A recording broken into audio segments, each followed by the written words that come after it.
Okay, this is the presentation on and the outlook for U.S. 10-year Treasury yields.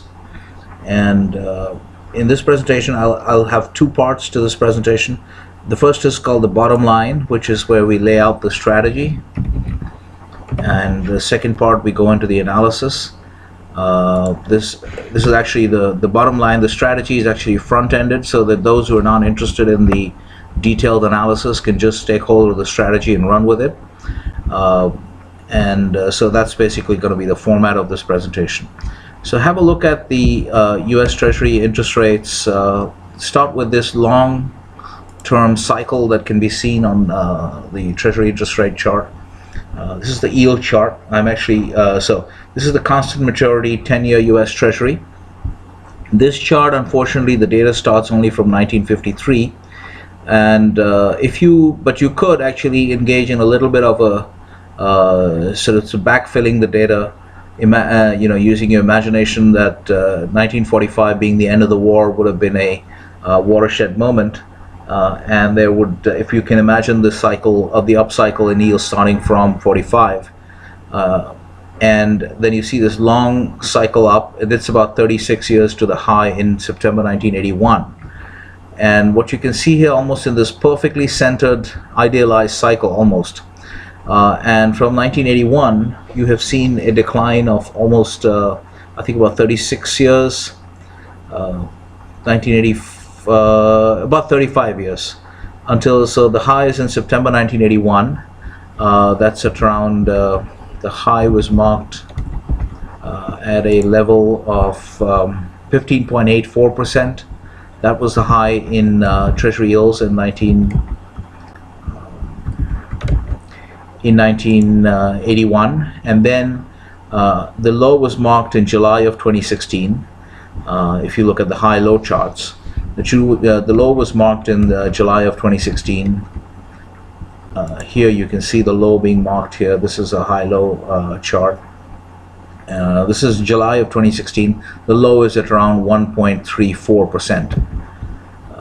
If you go back to the retracements, yeah, that's around 1.34% is where the low is over here.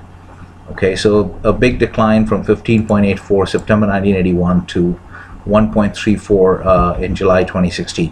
Now, the obvious question that would arise for anyone looking at this chart and trying to think about a directional bet that they have to make, the first question that would arise is, with respect to the long decline that started from September 1981, can we say that that entire long decline is over, at least one phase of it is over, so that we would have a significant risk of a very sharp rise in, a very significant rise in yields?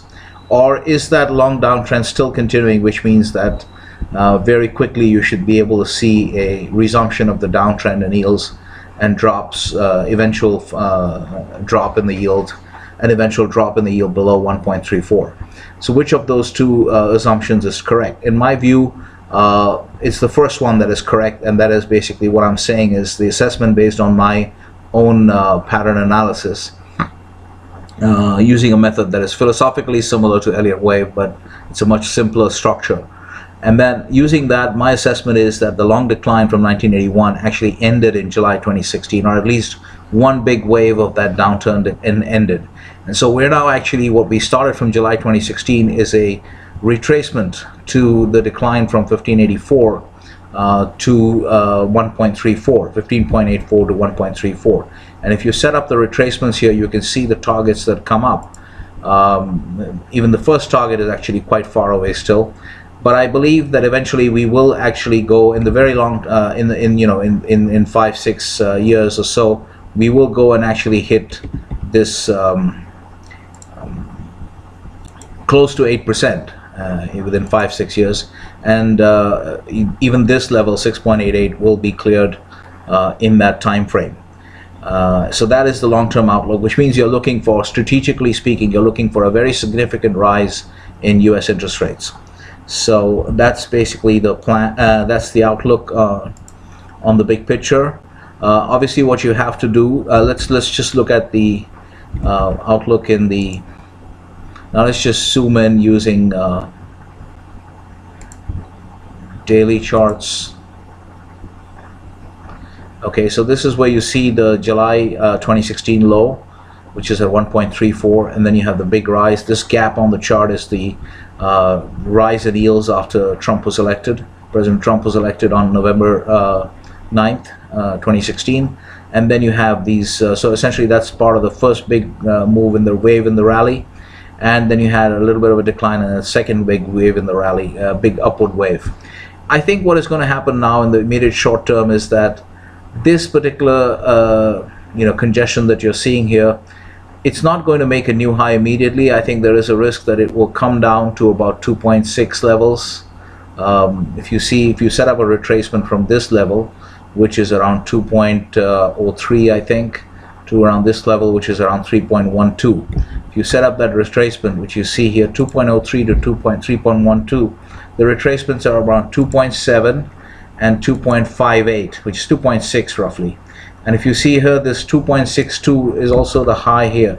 So if you see here, the 50% retracement of this rally from here to here is also very close to the previous high over here. So I think that we will see a chance, we do see a chance of hitting this 2.62 levels as yields decline initially, and then you're going to see another leg up. Okay, so broadly it seems from a larger strategic perspective, you want to be short bonds, playing for a big move up in yields, but not immediately, because you would look for bonds to actually rally and yields to drop to about 2.6 levels, and then you have another big move up. In fact, I think on this big move up from 2.6 onwards, I think that there's a very good chance, if we go back to the weekly chart, there's a very good chance that we're going to see, if you look at the long-term projection, you have a very good chance that you're going to see a level of, this is the next congestion point area on the chart that you're going to look at,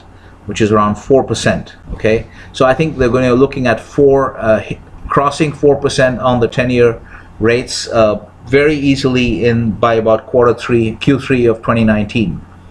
Okay, there is another reason why I'm looking at 4%. That's from the projection of the TIPS yield. We'll come to that when we get into the analysis. So this is the broad big picture view on Treasury rates. That rates are going up big time. So you've got to be playing it, and the way you play it is obviously that the right way to look at interest rate markets, bond markets, is that when your long-term analysis, you should be looking at yield charts, okay, because they're much cleaner. And then when it comes to the short-term tactical implementation of the strategy, of course, it's much more efficient to use futures markets rather than use the cash bond market, because futures are much more liquid. And so when it comes to short-term implementation, you would go into the futures market. So in this case, you would be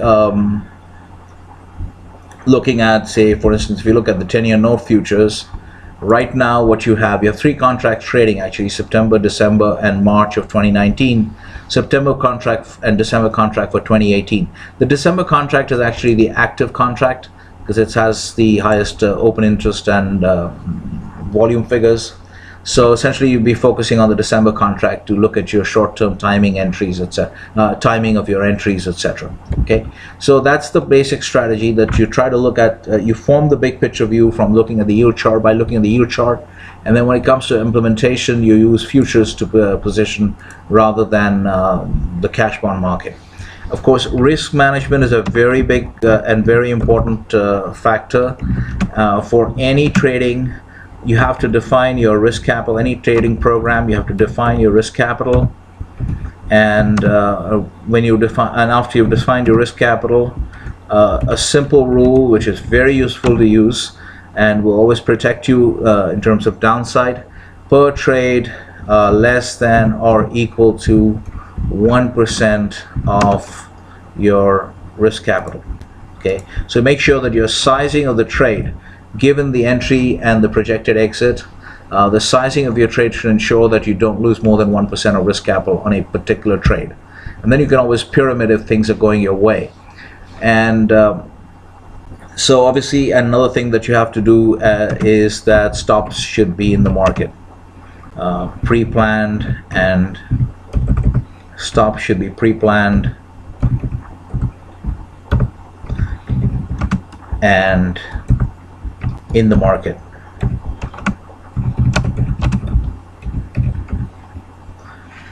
In the market, always in the market. The one exception I would say is when you have equity positions and you have earnings coming up, take the stop out of the market one day earlier and buy very short dated option protection against your position, so that if you have a catastrophic move on the back of earnings in stocks, which happens very often, you're actually protected by the short-term option positions, and your stops don't get triggered with high slippage. But anyway, in general, stops always pre-planned, always in the market. So that's the risk management aspect, of course, which is the most important aspect. This is what you would do. So this ends the first part of the presentation, which is dealing with the bottom line and strategy. Sorry, I forgot one part, which is the part about the corporate treasurer. What this means, what this kind of, if you take a corporate treasury perspective, which is a very important perspective,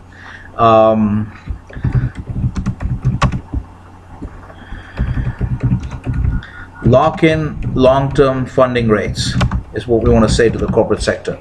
Lock in long-term funding rates. You've got one possible opportunity here that I can see, that is based on what I was projecting here, that this move, okay, this move is not going to immediately go and make a new high above 3.12 from where we are. We'll probably see a dip to about 2.6 into the end of the year, and then on the back of maybe the midterm election results, etc., you will see a further rise in interest rates. So use that little dip in yields to lock in long-term funding. If you look at the long-term charts in the context of the long-term price movement, these are very attractive levels for locking in long-term funding. But the main reason you would want to lock in the long-term funding is because the direction of the market has changed. The long-term cycle has turned, and that's why there's a high risk of a substantial rise in rates over a period of time. And there is no benefit now for corporates not to lock in long-term funding rates. Either you lock in the funding for long-term rates, move all your floating rate debt into fixed, or at least buy, if your bond issuance is going to be further down the road, buy swaptions, buy pair swaptions to protect yourself. So basically prepare for a significant rise in interest rates over a period of time, limited downside in rates, lock in long-term funding rates. That's the message for corporates, for corporate treasury. That's the end of the bottom line in the strategy section. And now we come to the analysis. Okay, so if you look at, once again, let's go back to this beautiful chart of the, almost perfectly centered cycle. If you count, it's about 36 years from low to high, from 1945 to 81. Then you have about 35 years from 1981 to 2016, when you have the low here in July 2016. So you're looking at a roughly 70-year cycle from low to low. It's so beautiful in terms of the symmetry of the cycle. It's quite remarkable. Okay, so what has happened here now? If you look at this pattern, now this is of course only a line chart. It's a closed chart, a close only chart. If you go back to the other chart, this is actually if you look at the monthlies, this is a high-low chart. Okay, so if you look at, but the interesting thing to note here in this chart is that all the while rates were falling from September 1981, you never had a violation of what we would see as a defining feature of a downtrend. That is a sequence of lower highs. All these highs are lower than the previous high. All these highs are lower, and all the lows are lower than the previous low. Okay, so this is the defining feature of a downtrend for those of you who are familiar with Dow theory discussions, etc. Now this condition was never violated all the way from 1981. If you look at the monthly chart, the first time that it was violated is actually when, because this is a significant previous low on the chart from which a new high was made, previous lowest high on the chart from which a new low was made. And the first time this particular downtrend condition was violated was when actually very soon after yields shot up on the back of Donald Trump's election victory. And that's the first time you have a break of this condition. So what you've had since the July 2016 lows, you've had two highs two previous highs which were broken. First is this high in June of 2015. I think I have the levels here. Yeah, so the 2.49% marked on the 8th of June 2015, that was broken. All right, this is the 2.49% June of 2015, and then on this run that took us to 3.12 in May of 2018, that broke another significant high in the yield chart, on the yield chart, which is the 3.04 roughly, if you could look at it, 3.04, which is a very significant high because that was the 30th December 2013 high, because it's the taper tantrum high. If you remember the taper tantrum, which started from May of 2013 based on a Bernanke speech, that taper tantrum high, this is where the taper tantrum begins, and then it ends. The high on the back of the taper tantrum is 3.04 in December 2013. That high has also been taken out. Okay, so that's quite significant. Two important trend, trend marker breaks as a result of the backup in yield since the July 2016 low. So this further confirms my view, at least to me, that we have indeed ended the long downtrend from September 1981, or at least one phase of that downtrend. And so if you look at briefly, just look at the retracement targets. If you take 15.84 in September 1981 to 1.34 in July 2016. If you look at the retracement targets once again, so you can see these are your long-term targets, 688. This is what I think will be reached. 688, we're talking about, if you look at 688 and what that means, essentially it's here, okay? 688 is somewhere here, that's right, somewhere here, okay? You see these two lows from the previous parts of the pattern, from the chart, okay? These two lows, one low in December 76, one low in August 86.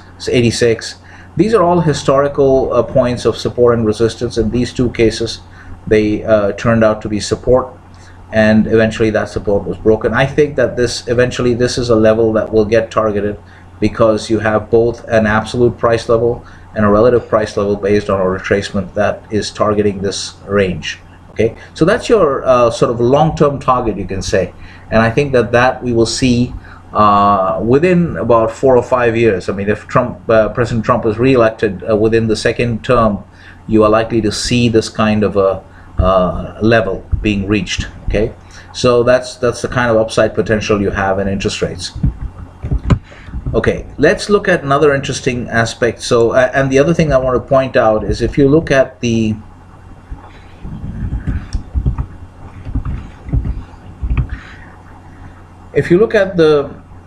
price action, you can also discern something else, and you can see that this decline from 81 has two parts actually. Okay, if you see the decline from the 2007, the credit crisis, and the decline in yields after that, it's a much more muted decline in yields than we have in the first phase of the crisis, of the decline from 81. It's a much more sharper decline, and that's another thing to notice. This is what you get if you can eyeball the charts a little bit, rather than just looking at the statistical numbers. You can get this kind of insight. But anyway, it's not, I mean, this is not critical to our view. It's just something interesting to point out. Now let's look at one more reason. I mean, let's get into the analysis part. As we get into the analysis part, we want to look at, okay, so on that point, actually, I just wanted to quickly show something else, and I'll put the ATR on the screen. We might as well discuss it. If you wanted to sort of buttress your view that these are two different phases, you can see that from this time, from around this time, again, the ATR has fallen significantly in this phase of the decline. The ATR is an average true range. It's a 14-period average true range figure, which is basically the high or low if you don't have any the difference between the high and low if you don't have any opening gaps in the price action. So you can see the ATR has been much lower on average in this phase of the decline. compared to the previous phase. So this is some insight that you can get. Now that I've got this done out of the way, I'm going to just delete the ATR and get a much cleaner chart. Okay, so here we are. Now we are actually getting into the reasons for the analysis. So one thing that is very important, I think, in the discussion of US interest rates is, and actually all interest rates, but in the US you have the market data available to do this discussion, and that is decomposing the rise in interest rates, in the nominal interest rate, decomposing that rise into its two component parts. As you know, we can put that in here in the discussion on tips. Okay, so if you look at the sovereign bond yield, okay, let's just use some short sovereign bond YTM. Let's just say sovereign bond YTM. It's actually a part, it consists of two parts, which is the target real rate of return. Okay, let's just call it the TROR. Okay, plus the expected inflation. All right, so when you're looking at a nominal yield, say the nominal yield is 3%. Now that could be consisting, so essentially if you look at this, we should put this as nominal. The nominal sovereign bond yield consists of the TIPS yield plus the expected inflation. Now let me just break down the TIPS yield once again.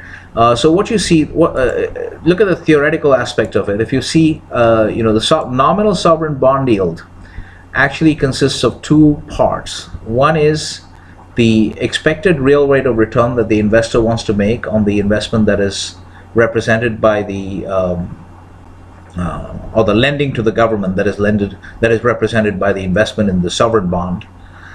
There is a target real rate of return, real as in inflation adjusted, a rate of return that the investor wants to make, and that idea is that has to be theoretically one of the components of the total rate of return, the nominal rate that the investor will demand of the sovereign issuer. And the second part of the return is the expected inflation. So if I'm expecting, let's say, if my target real rate of return on lending to the US government for 10 years is 2%, and over 10 years I'm expecting inflation to average 1% per annum, then I will add 2 plus 1 and I will come out with a nominal sovereign bond yield of 3%, and that's what I will demand when I'm buying a US 10-year Treasury note. So that's the basic theory behind the decomposition of the sovereign bond yield. So if you look at that, now I think that's very important. That analysis is normally, you don't see that in the media coverage, but I think it's important to look at that because it gives you real insight into what is happening in the economy and how the market sees the prospects for the economy.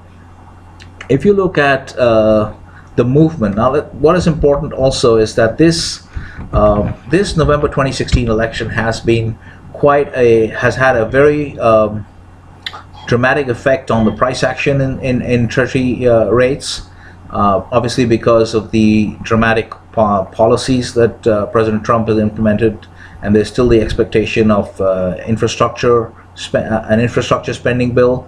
So because of all these policies, so there's been a significant impact on the Treasury market because of the tax reform, the short-term increase in the deficit.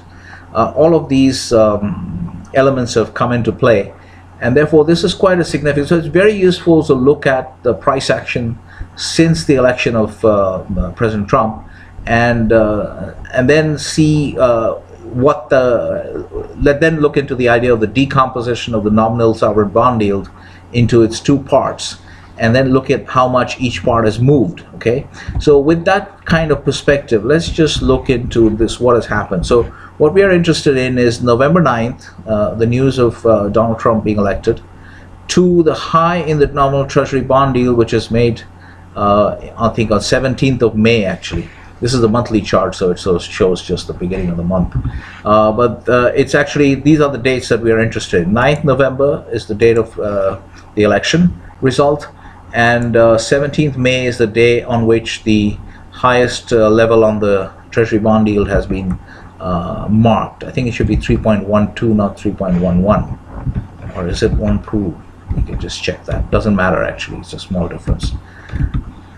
All right, so let's look at the nominal bond yield. It's moved on 9th of November. It was at 207, and on 17th May 2018, which is this high actually.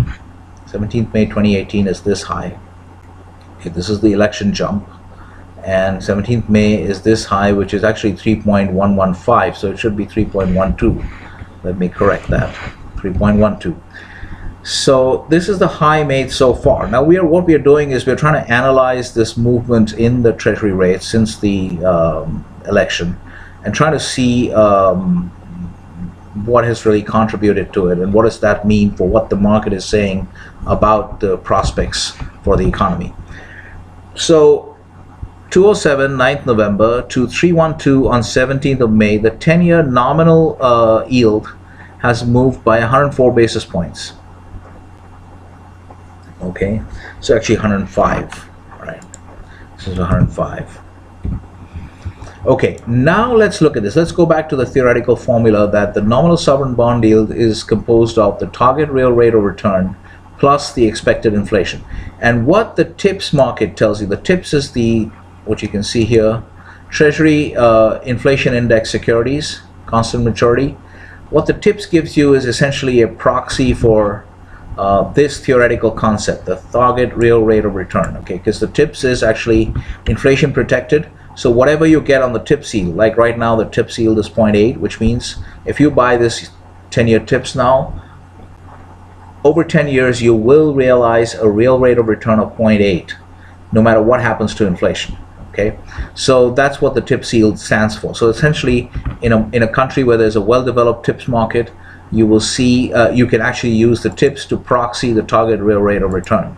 So the formula would be that the nominal sovereign bond yield, if you take, because this is actually not visible, the expected inflation is not directly visible in the market, what the bond market is expecting on inflation. So it has to be backed out by deducting the TIPS yield from the nominal sovereign bond yield. Okay, so this is basically the just revising the theoretical formula, and telling just stating where the TIPS market comes into it, and that is where that is by allowing us to use the TIPS as a proxy for the TROR. Now let's go back to this movement. 105 basis points since the election, low to high movement in the nominal yield. Out of that, let's just look at how much is due to the movement in the TIPS. Okay, if you look at these numbers, you will find actually the TIPS was up 0.25% on 9th November. So actually about 67% of the movement in the nominal rate is actually explained by the movement of the TIPS. Okay, if you want to look at the TIPS movement, this is the actual Treasury market. You can see here,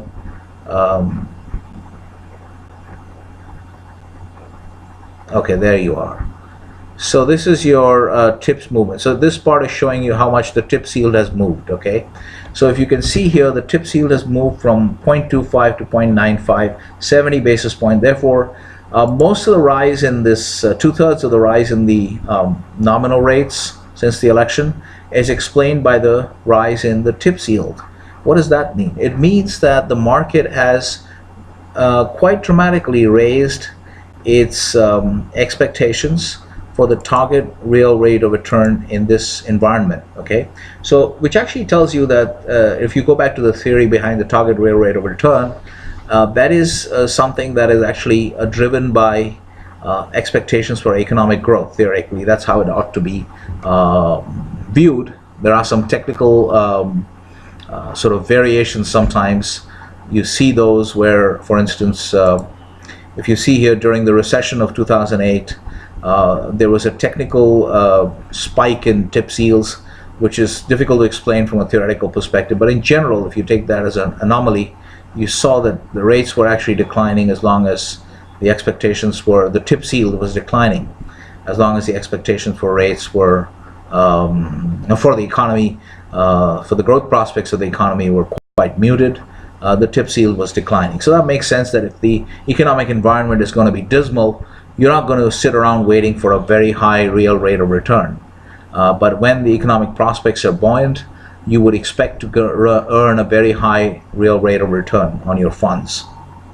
Okay, so as you can see here, in the entire boom years, followed by fueled by the Greenspan's low interest rate policy after the dot-com crash, this big rally in the stock market that happened all the way up to the 2007 bubble peak. You had very high, about the tips yield around 2.25%.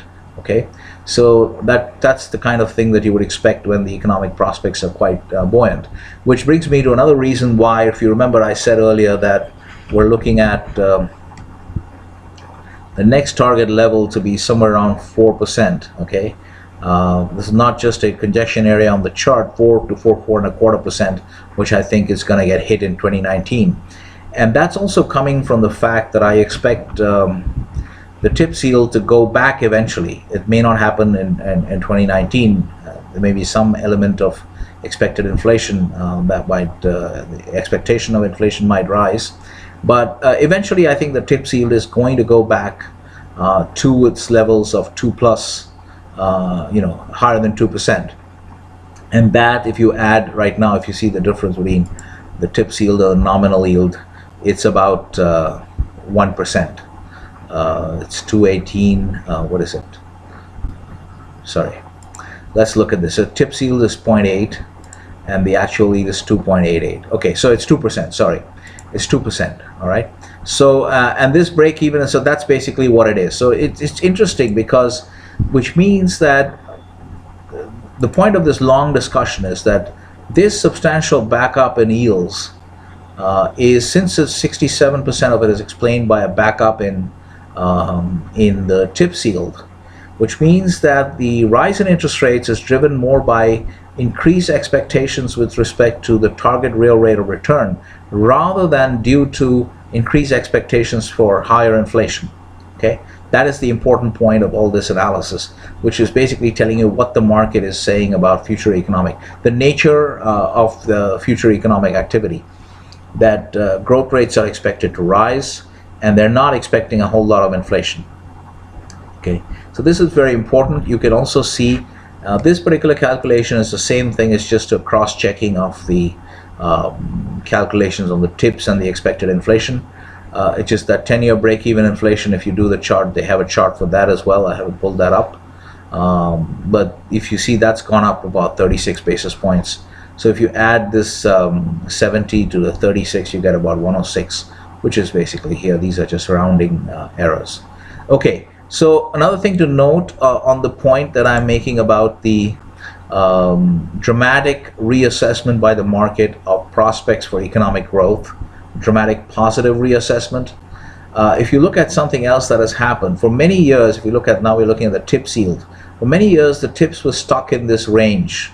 Okay, it climbed up here, and then for many years, from about 2013, it was stuck in this range between 1 and 0, and continued like this for about 5 years. Okay, now what you've seen on this recent run up is that the tips yield has actually broken these previous highs over here in December 15 and here in about September 2013. I've got these points here. Yeah. So we had these previous highs, 0.87, 87 BPs on 6 September 2013 and 80 BPs on 15 December 2015. Both of those have been, that's the September 2013 high, and this is the December 2015 high. Both of these highs have actually been broken by this current run up in the tips yield. Okay, so if you follow just simple trend analysis, you've actually got a new uptrend, because you got a high here, you got a higher high here, you got a low here, you got a higher low here. So you have the beginnings of an uptrend, a very big pattern uptrend on the tips yield. Okay, so that's another thing to look at, that there is a breakout on the tips yield chart as well. So coming back now to also further looking at the how the bond market is talking to us about their views on future economic growth. It's also interesting to look at credit spreads. Okay, now where do credit spreads come into the picture? What is the theoretical aspect? Let's just do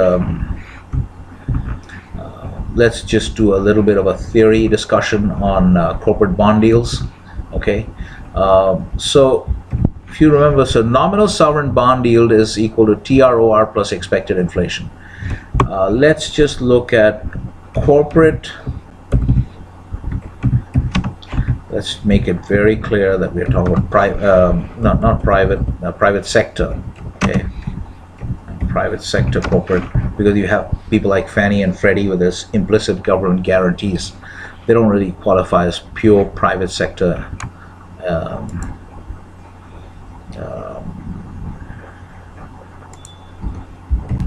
entities. Okay, let's look at now what is the private sector corporate bond yield. What does it consist of? Well, it consists of the nominal sovereign bond yield plus the credit spread. Okay, yeah, it's running out a little bit. Okay, that way I can fit it all in one line.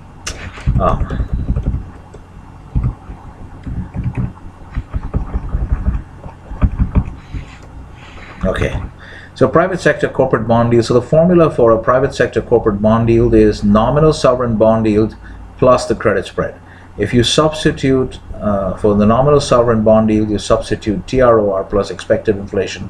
You have three components that give you the private corporate sector bond yield. Okay, this is just a little bit of finance theory, and just to understand this, so we're also interested when we typically looking at private sector credits. We are just adding the credit spread for that particular grade of corporate, and for any given maturity, we are adding that to the nominal sovereign bond yield for that maturity. That's how you derive the rate that a corporation pays, a private sector corporation pays on its bonds.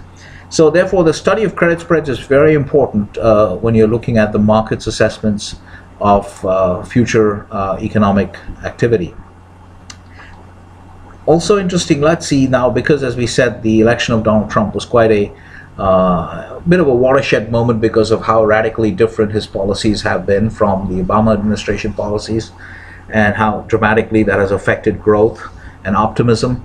So again, using the election as a watershed point, 9th November 2016, credit spreads were at 494, and by 26 Jan of 2018, where is the credit spread chart? Here. Okay, this is a chart of credit spreads. I can blow it up a little bit. Okay, this is a Bank of America Merrill Lynch index. This is actually an average credit spread across the entire curve, the spectrum of points on the yield curve. So it's not, normally we look at credit spreads at a particular point on the yield curve, like a 10-year credit spread or 5-year credit spread. This is an aggregate of credit spreads across the curve in terms of aggregate of maturities, average maturities, average credit spread across all maturities. So this is the movement that you're looking at if you, so long decline in credit spreads, and this is what we're looking at. If you see, yeah, somewhere here. So this is around November. This is the point where the election happens and yields drop, and you see how well they've been sort of very tightly contained for a long time, since 2017 April. So essentially, you're looking at 171 basis points. The credit spread, the average credit spread in the U.S. on high yield bonds. Okay, these are like what we call junk bonds. So these are the most sensitive part of the market, of the bond market, as far as the credit spreads are concerned. High yield credit spreads have declined on average by 171 basis points since the election. Now, what does that say to you? That means that the bond market is very optimistic about future economic growth prospects, because when the economy is growing strongly, default rates will be low, and therefore it's okay to receive a lower yield from an investor's perspective, because the risk is lower, the risk of a default is lower. And so essentially, if you see such a dramatic drop in the high yield credit spread, that's also telling you that the bond market is very optimistic in terms of future growth prospects. They don't expect default rates to rise, because high yields are very sensitive sector, almost close to equity. So if there is any kind of fear on in the bond market that the economy is going to go into a recession, you would expect high yield spreads to start rising quite rapidly, but that has not yet happened. Okay, you could argue that this congestion is not a good sign. Okay, you could argue that if you just look at this entire long-term history of the credit spread, this is where we are now, and you could say that we are near the lows for many years, and so therefore this congestion is not a good sign. Okay, you could say that this congestion is not a good sign, and it's a sign that the credit spread might be bottoming. Sorry. Okay, so that's a fear, but so far they've remained low, and so we wait for the market to react instead of jumping to conclusions. All right, so these both of these things tell you, the movement in the TIPS yield and the dramatic drop in credit spreads tells you that the market is very optimistic about how the economy is going to grow in the future, and that's also confirmed by the stock market. If you go back to the stock market, just look at this S&P 500. Let's look at even a short-term chart. Okay, a very short-term chart. Okay, dramatic with all this talk in the media about the trade tensions. And the market has actually gone to new highs. So very limited corrections in the big picture, in the larger scheme of things. They don't look like anything dramatic at all. So let me come back to the TNX. So overall, the market is very optimistic about how the economy is going to go in the future. Okay, so let's go back to our analysis of Treasury note yields.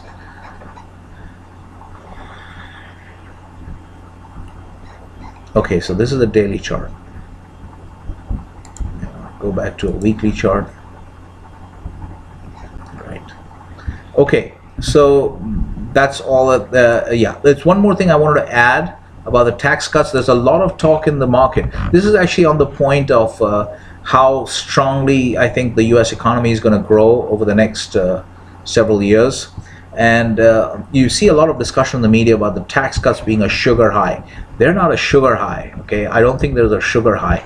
If you look at the elements of the U.S. economic reform since the Trump administration came in, first there's aggressive deregulation. Okay, very aggressive deregulation. There's a cut in the corporate tax rate to 21%. That's a permanent cut. Okay, there are also benefits, temporary benefits given to the pass-through entities. That's mentioned here as point number 6. There's a new deduction for pass-through entities.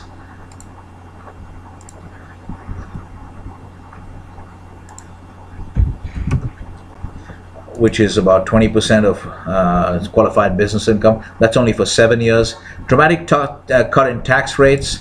They're moving to a largely territorial tax system. Okay, there is 100% expensing of capex for at least 5 years. Okay, then there is a deemed return to the U.S. of overseas cash. Okay, all of this, what it is actually creating, okay, is a tremendous flight of return of capital to the U.S. As corporates look to relocate. The incentives to locate manufacturing in the U.S.